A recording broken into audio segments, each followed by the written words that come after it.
দেখো মহাশ্বেতা দেবী মানে হচ্ছে এটা মনে করবে মহাবিদ্রোহ,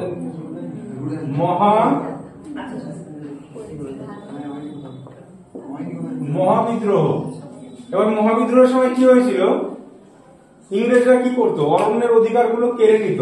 ঠিক আছে, মহাবিদ্রোহ কেন করেছিল, কারণ ইংরেজরা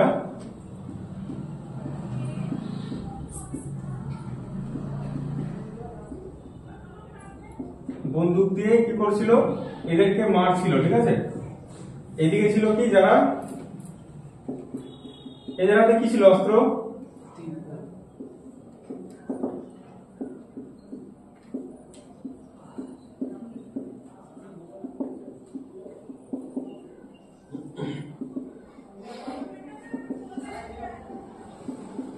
তো এরা তীর ছিল। ঠিক আছে, তো এদের কাছে ছিল অরণ্যের অধিকার গুলো এরা কেড়ে নিয়েছিল।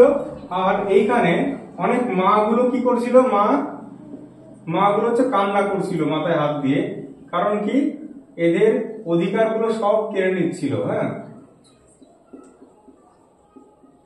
মানে হাউমাউ করে মা গুলো কান্না করছিল।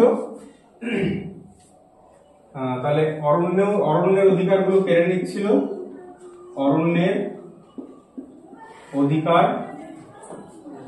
তারপরে অরণ্যের অধিকার হচ্ছে যে মা কান্না করছে। ঠিক আছে, মা এখানে বসে বসে মাটিতে বসে তারা কান্না করছিল। ঠিক আছে, তো 1084 মা অরণ্যের অধিকারগুলো তারা কেড়ে নিচ্ছিল। আর কান্না করা ইংরেজি কি, রোনা মানে কান্না। তো রুদালি বলছে, আমারে রুদালি রে তু আমাকে কাঁদালি, তোদের কষ্ট আছে কপালে, রুদালি। তাহলে দেখো রুদালি মানে কান্না করছে, 1084 মা, হাজার মা কান্না করছে এবং অরণ্যের অধিকারগুলো কেড়ে নিয়েছিল। কোন বিদ্রোহ করেছিল, সেই জন্য তারা মহাবিদ্রোহ করেছিল। তাহলে মহাশ্বেতা দেবীর লেখা কি কি আছে। আচ্ছা, মহাবিদ্রোহের সময় আরেকটা কে হিউরোস পরাস্ত করেছিল, এটা তো আঁকিনি আমি, এটাও তো লাগতে হবে।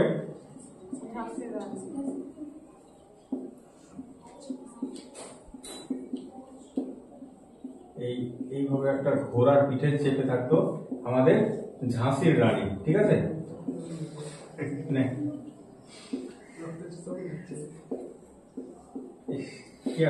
বিশাল বড়। ঠিক আছে, দেখো তো ঝাঁসির রানীও কিন্তু এই জন্য লড়াই করেছিল।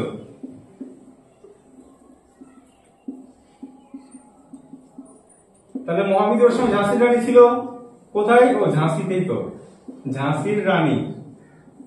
তাহলে দেখো মনে রাখবে, ঝাঁসির রানী, অরণ্যের অধিকার, 1084 মা, রুদালি, এগুলো কার, মহাশ্বেতা দেবী। ঠিক আছে, মুছে দিলাম।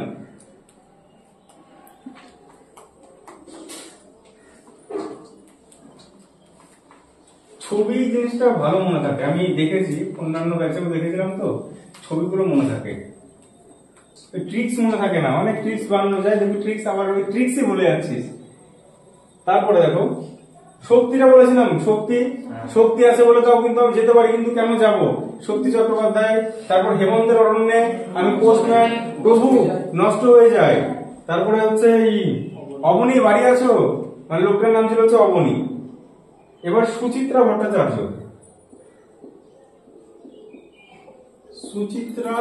সুচিত্রা চিত্র এরকম মনে রাখতে হবে, নাহলে হবে না কিন্তু। সুচিত্রা ভট্টাচার্য, সুচিত্রা নামে কেউ আছে কি, চিনিস কাউকে? সুচিত্রা সেন, ওটা কার বউ ছিল? ওটা উত্তম কুমারের বউ কি? বিয়ে হয়নি তো? হ্যাঁ, আমি জানি না কিন্তু।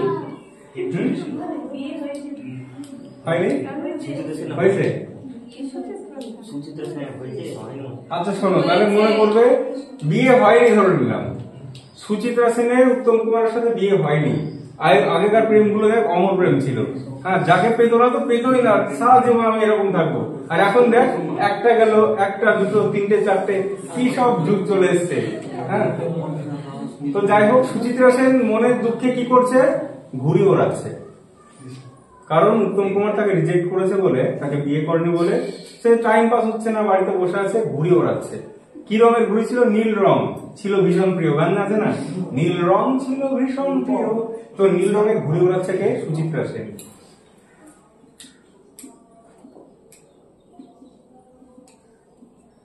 সুচিত্রা সেন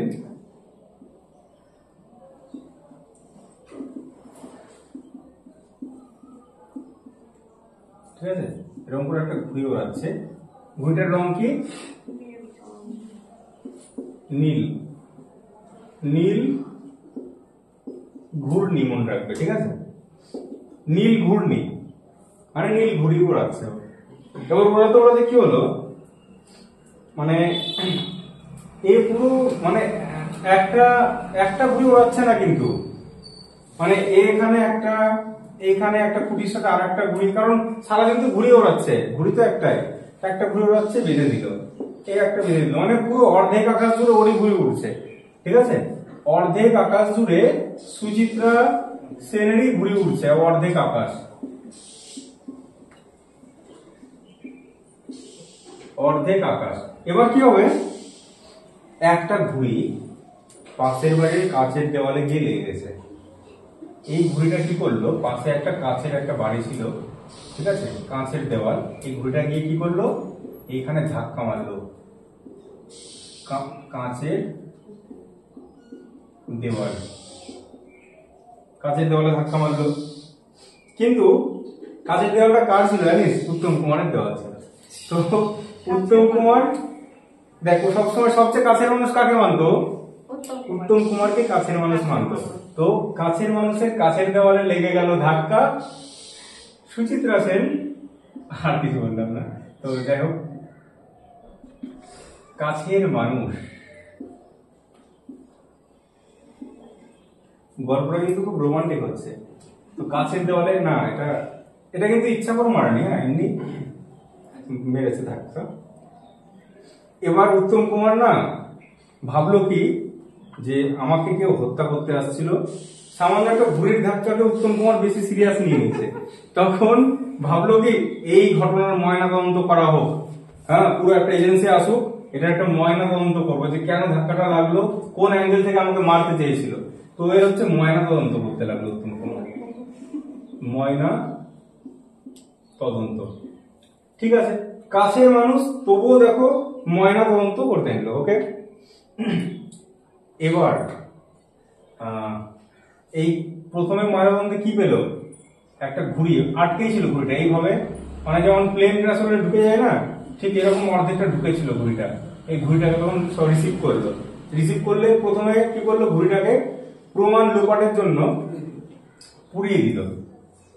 যে কেন প্রমাণ লোপাট করতে চাইলো, তাহলে প্রমাণ যদি পায় যে সুচিত্রাই মেরেছে, তখন কিন্তু উত্তম কুমারের কাছে ইমেজটা খারাপ হয়ে যাবে। যারা সিবিআই টিভিআই এসেছিল তারা কি করলো, আগে ঘড়িটাকে পুড়িয়ে দিল, যাতে কোন রকম প্রমাণ না পাওয়া যায়। তাহলে দহন মানে পোড়ানো, না দহন করে দিল। সুচিত্রা সেনের ছবিটা যাতে ভালো থাকে উত্তম কুমারের কাছে। এবার পরবাসটা কি করে কানেক্ট করা যায়? পরবাস, আচ্ছা ও হচ্ছে এখন পরকে নিয়ে বাস করছে, হ্যাঁ, কারণ এই তো আর হলো না, পরবাস, পরের ঘরে বাস করে, তোমার ঘরে বাস করে, একটা গান আছে না, পরবাস। আচ্ছা, বা প্রবাসী যদি হয় তাও তো হবে, যে তখন দেশ ছেড়ে চলে গেল প্রবাসে, ঠিক আছে, এটাও হতে পারে। তো দেশ ছেড়ে চলে গেল, পরবাস বা বনবাস যাই হোক, পরবাসী হয়ে গেল দেশ ছেড়ে। এবার হেমন্তের পাখিটা কি করে মনে রাখা যায়? হেমন্তের পাখি, হেমন্তের পাখির মতো সে পরবাস হয়ে চলে গেল অন্য দেশে, নাকি? হেমন্তকালে হেমন্তকালে, হ্যাঁ হেমন্তের পাখিটা মনে রাখতে হবে। তাহলে হেমন্তকালটা কি কাল হচ্ছে? হেমন্ত অগ্রহায়ণ না, কার্তিক অগ্রহায়ণ, অগ্রহায়ণ হেমন্ত তো। আচ্ছা, অগ্রহায়ণের হেমন্তের পাখিটা মনে রাখবে তোমরা। একটা হেমন্তের অরণ্যায়ন পোস্টম্যান ছিল, ওটা ছিল শক্তির, আর এটা হচ্ছে হেমন্তের পাখি।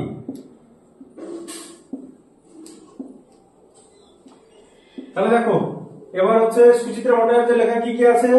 নীল ঘূর্ণি, অর্ধেক আকাশ, কাছের দেওয়াল, কাছের মানুষ, ময়না তদন্ত, দহন, পরবাস, কি কিভাবে গেল? হেমন্তের পাখির মতো গেল। তাহলে সুচিত্রা ভট্টাচার্য ঘুড়িটা পাখিতে লেগে ঘুড়িটা বাড়িতে লেগেছিল। হ্যাঁ, এটা হতে পারে। ঠিক আছে, হ্যাঁ এই দেখো এইভাবে তো মানে বেরোবে, যেটা সুবিধা হয়। ধাক্কা লেগে পাখিতে ধাক্কা লেগে, হেমন্তের পাখিতে ধাক্কা লেগে গেছিল। হেমন্তের পাখি মানে যত নিজেরা যত তৈরি করবে তত মনে থাকবে। তাহলে ছবিটা দেখে আমরা সুচিত্রা ভট্টাচার্য কমপ্লিট। ঠিক আছে, দেখো যদি বোরিং লাগে তাহলে ছুটি দিয়ে দেবো, কিন্তু অন্য পড়া দিয়ে ছুটি। আর যদি মনে করো যে আর কটা পড়বে তাহলে থাকতে পারো। ঠিক আছে, কারণ মুখস্থ হতে চায় না এই জিনিসগুলো, এগুলো মুখস্থ হতে চায় না, পড়বে ভুলবে। এবার সৈয়দ মুস্তাফা আলী।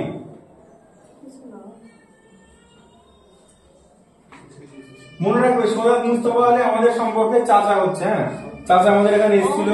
চাচা কেমন আছেন? একটু আসেন আমাদের এখানে। তো সৈয়দ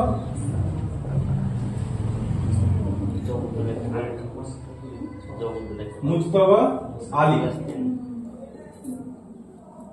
এবার দেখো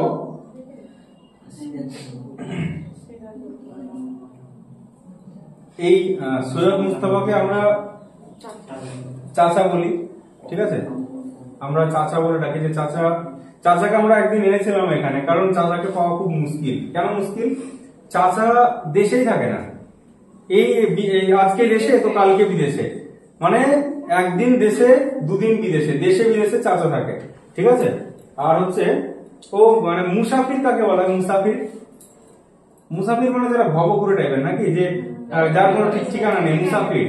চাচা কিন্তু মুসাফিরের মতো, যে একদম ঘুরে বেড়াচ্ছে যেদিক সেদিক, মুসাফির। মুসাফির তো একটা কি বলে ওটাকে, বিমলের মতো মুসাফির, তার কাজ করতে চাচা মুসাফির না, মুসাফির আমি দেখিনি। তোরা দেখেছিস বিমলের মতো? আমি দেখিনি। বিমলের মতো তার কাজ করতে কোম্পানিতে। ও আচ্ছা, তোর বন্ধু কাজ করতে বলতে জানিস। যাই হোক, মুসাফির।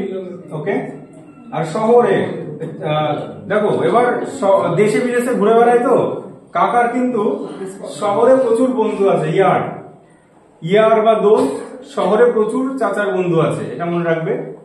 আর শাবনাম, শাবনামটা কি করে মনে রাখা যায়? আচ্ছা, শাবনাম নামে কোনো নায়ক নায়িকা আছে কি? শাবনাম কাপুর এরকম, শাবনাম। আচ্ছা, আমাদের চাচি হচ্ছে শাবনাম। শাবনামটা মনে করবে তোমাদের, শাবনাম, শাবনাম। আচ্ছা, হ্যাঁ, এ আমি রেনু। রেনুটা কার লেখা ছিল? এ আমি রেনু,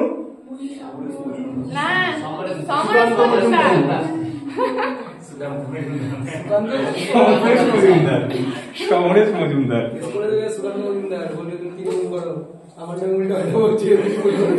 তাহলে দেখো চাচা, তাহলে চাচার আর ছবি আঁকার দরকার নেই। চাচা কি হলো? তার শহরে প্রচুর ইয়ার আছে, বন্ধু আছে। আর শাবনাম দাও, তাহলে হচ্ছে সৈয়দ। চাচা, চাচা কাহিনী। চাচা আমাদের এখানে অনেক কাহিনী, ওর জীবনের কাহিনী শুনিয়েছিল। চাচার বইয়ের নাম কি? শাবনাম। চাচা কোথায় ঘুরে বেড়ায়? দেশে বিদেশে, দেশে বিদেশে। আর তার বন্ধু কোথায় আছে? গ্রামে কেউ নেই। গ্রামের ছেলে কিন্তু সব শহরে ইয়ার ভরা, কারণ সে টাউনে ঘুরে বেড়ায়, শহর ইয়ার।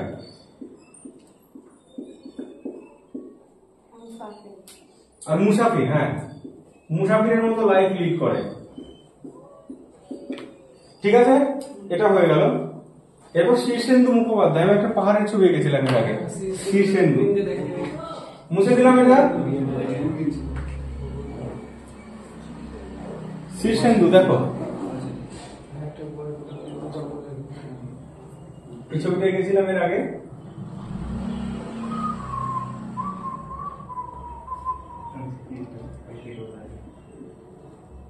এরকম করে এখানে মাটিতে ও শুয়েছিল, এইভাবে ছবিটা এঁকেছিলাম।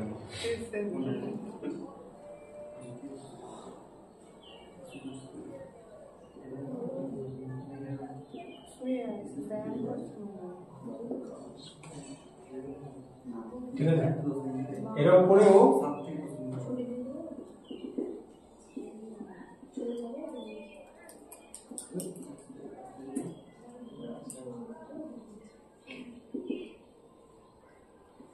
এখানে দূরবীন আছে। এবার দেখো পাহাড়ের একদম শীর্ষে বসে আছে, কিন্তু পাহাড়ের একদম চূড়ায় বা শীর্ষে বসে আছে।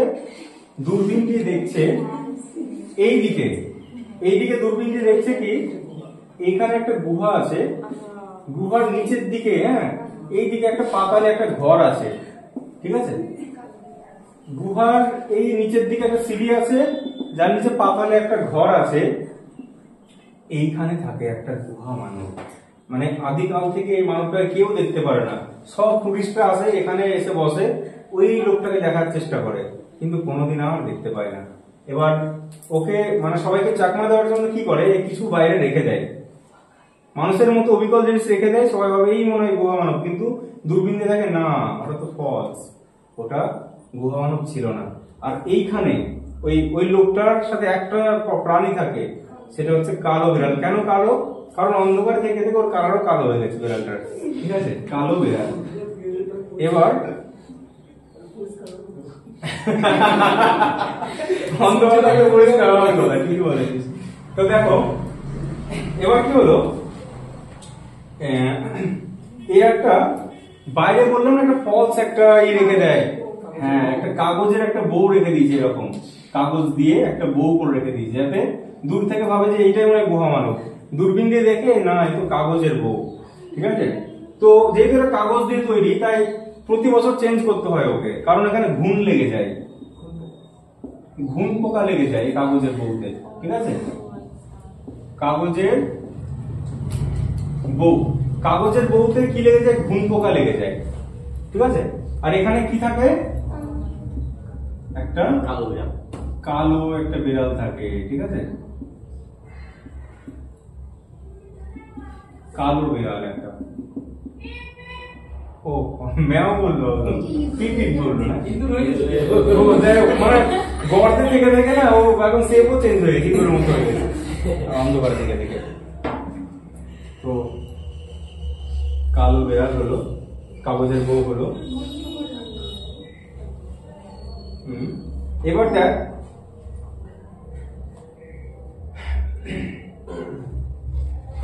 এ কিন্তু দূরবীন দিয়ে ঠিকঠাক দেখতে পাচ্ছিল না, কারণ কি এইখানে প্রচুর গাছপালা তো হয়ে গেছে। এবার এর একটা শিকারী একটা পায়রা ছিল, একটা পাখি ছিল, ঠিক আছে। পাখিকে বললো কি, শোনো দূরবীন দিয়ে আমি দেখতে পাচ্ছি না, যাও পাখি, যাও পাখি, যাও পাখি, তুমি উড়ে যাও, উড়ে যাও।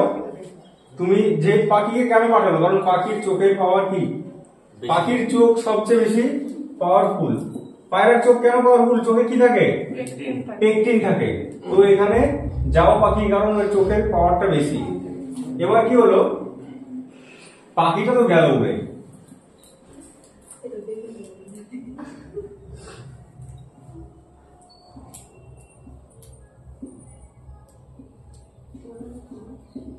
পাখি গেল, কিন্তু পাখির কপালটা খারাপ, কারণ পাখিটাকে চক্র দিয়ে গলা কেটে দিয়েছিল। ওর কাছে একটা মেশিন থাকতো খাতারনাক টাইপের, ঠিক আছে, ও দেখে নিয়েছিল কোনো একটা পাখি আসছে, আর ও পশু পাখি খেয়েই বাঁচত।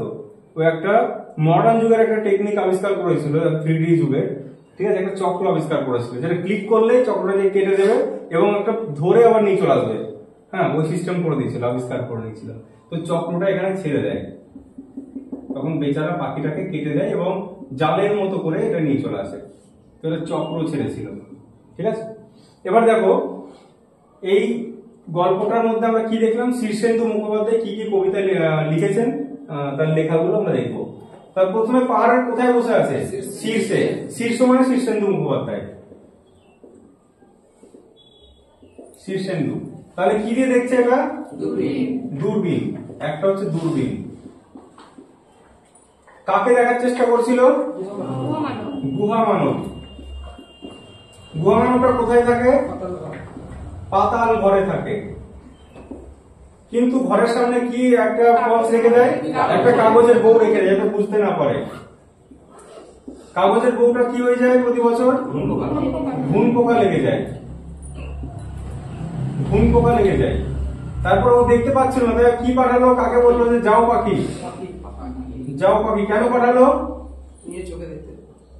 ওর চোখটা বেশি পাওয়ারফুল আছে, কিন্তু বেচারা পাখিকে কি দিয়ে কাটলো? চক্র দিয়ে কেটে দিল। আর গুহার সামনে ওখানে ওর সাথে কে বাস করতো? কালো বিড়াল। তাহলে এই কটা লিখেছেন হচ্ছে শীর্ষেন্দু মুখোপাধ্যায়। দেখি বাদ পড়লো কি একটাও? চক্র, দূরবীন, ঘুম পোকা, গুহা মানব, পাতাল ঘর লিখেছি, গুহা মানব, আচ্ছা হ্যাঁ লিখেছি, কাগজের বউ, কালো বেড়াল, জাউ পাখি, চোখ, এই কটা হয়ে গেল।